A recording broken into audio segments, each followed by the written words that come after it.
He's an architect experienced in steel structures. Now Richard Gage is touring the country with a controversial message about September 11th. Richard Gage is here to show us why he's calling for a more thorough investigation into the collapse of the World Trade Center buildings. Thank you so much for joining us. You're very welcome. It's great to be here. Well, first of all, give us a little bit more about your background.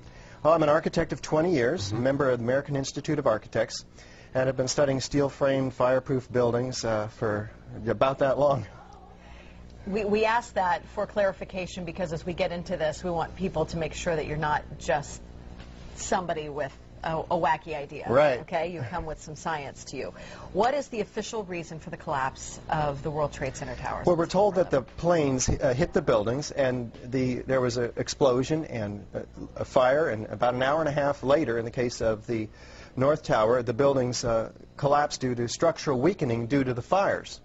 The problem is that we don't have large gradual deformations associated with collapses, and fires in high-rises have never brought down a steel frame high-rise building at all, ever. And what we have, unfortunately, is the evidence in the Twin Towers and the third skyscraper to collapse that day, which most people don't know anything about it. We have the evidence of the 10 key features of controlled demolition. In the case of Building 7, it collapses straight down into its own footprint at free fall speed in the first 100 feet. It's dropping, as you can see, symmetrically, smoothly, at free fall speed in the first 100 feet, 2.5 seconds.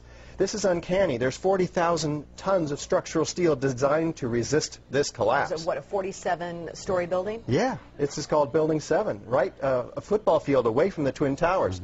Okay, so what we're showing is left what happened. In fact, right is a controlled where you are using, or the people who made this happen, used demolition.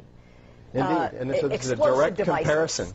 And you can see that, indeed, almost free fall speed, free fall acceleration through 40,000 tons of structural steel. That is uncanny. So we have 700 architects and engineers demanding a new investigation as a result of this evidence and the evidence in the World Trade Center. That is very explosive. Almost every architect and engineer we show this information to agrees with us that these are controlled demolitions. If we can get them to look at the information, because obviously the implications of a controlled demolition are dark for our country, because that means somebody besides Al-Qaeda was involved, because these have to be easily 3 of the most highly secure buildings outside the Pentagon. Now, if that was a controlled demolition, would there not be any evidence at the ground level of explosives within the building debris itself, that's the debris that's left? Indeed, and what we find down there is pools of molten iron. What does that mean? Several tons. Exactly. What is that doing there? The first responders see it, the structural engineers see it.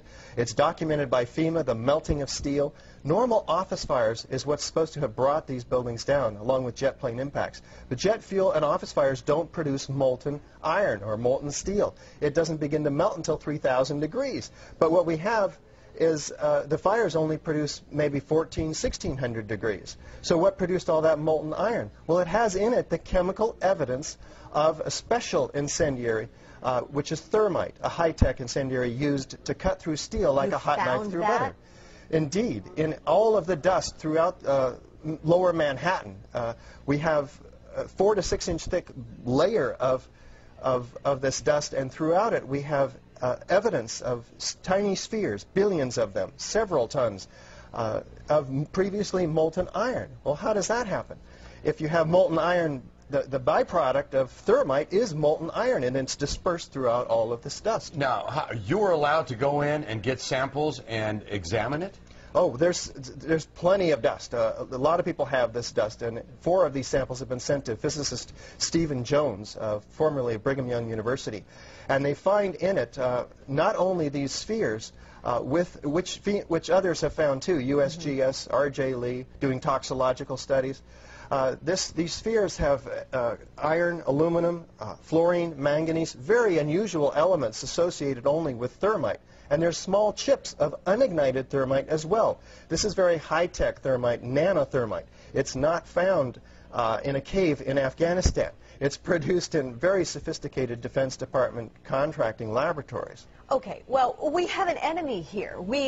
That the finger has been pointed to, that this was the work of Al-Qaeda. This was the work of Osama bin Laden, at least to get the planes all going into the buildings and into the field in Pennsylvania and into the Pentagon. Is there no way that they then could still be the enemy that placed those in the buildings first and then did the incendiary device via a plane second? Right.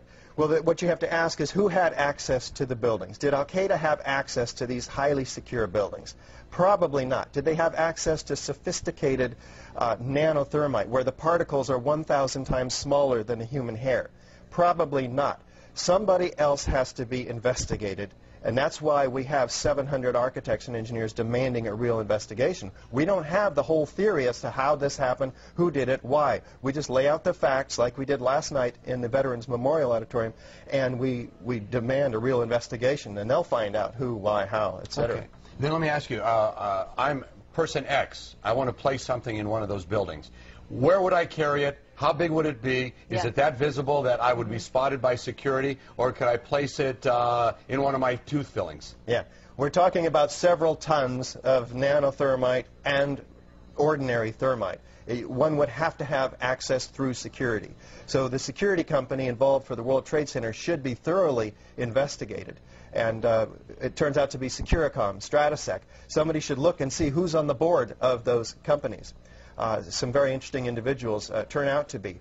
In addition, one would have to have the cover of, say, an elevator modernization, which was, in fact, going on 9 months prior to 9/11, so that there were workers throughout the World Trade Center and it had access to the hoistway, which is immediately adjacent to the core columns and beams in the building. You're not trying to freak out the country, but you can't help but feel a little freaked out by this. Yeah, you're getting it.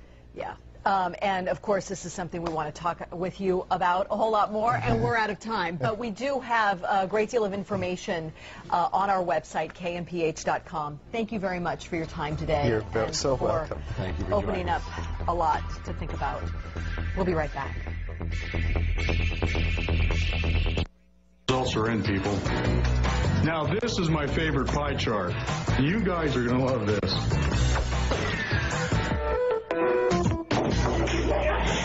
This Friday, a huge fireworks show.